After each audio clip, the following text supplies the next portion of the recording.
તારીખ 25/7/2024ના રોજ સુરતના ભરચક અને ઇન્ડસ્ટ્રીયલ વિસ્તાર ગણાતા એસકે ઇન્ડસ્ટ્રીયલ એસ્ટેટમાંથી હેલ્પલાઇન પર કોલ આવતા એક સાપ માછલી પકડવાની જાળમાં ફસાયેલો છે. તાબડતોબ દિવ્યેશભાઈ જીવદયા પ્રેમી ઘણા વર્ષોથી સર્પ પકડવાની કામગીરી કરી છે.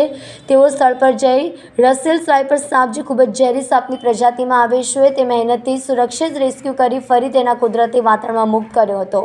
ગૌરામભાઈના જણાવ્યા મુજબ રસેલનો વાઇપર એ દક્ષિણ એશિયાના વતની વાઇપેરિડે પરિવારનો અત્યંત ઝેરી સાપ છે. તેનું વર્ણન 1797માં જ્યોર્જ શો અને ફ્રેડરિક પોલિડોર નોડર દ્વારા કરવામાં આવ્યું હતું. તેનું નામ પેટ્રિક રસેલના નામ પરથી રાખવામાં આવ્યું છે અને તે ભારતના મોટા 4 સાપમાંનો એક છે.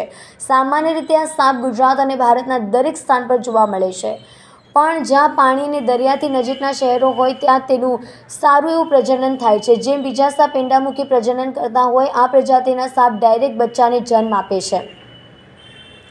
ભલે તે સસ્તન પ્રાણીમાં નથી આવતા, તે એક સરીસૃપ હોવા છતાં એક સાથે 80 જેવા બચ્ચાને જન્મ આપે છે. બીજી બાજુ જેમ આ સાપ ઝેરી છે, માણસો માટે ઘાતક છે, પણ તે કોઈ પણ કારણ વગર હુમલો કરતા નથી. માનવ દ્વારા તેમને કોઈ નુકસાન થાય તો જ તે હુમલો કરે છે, બાકી કોઈ પણ સાપ હોય માણસને નુકસાન કરતા નથી. આ રીતે ઘણીવાર માછલીની જાળી લોકો ફેન્સિંગમાં લગાવતા હોય, જેને કારણે સાપ એમાં ફસાઈ જતા હોય છે અને સાપનું મૃત્યુ પણ થાય છે અને કોઈ નજીક જાય તો તેમને બાઇટ થતી હોય છે.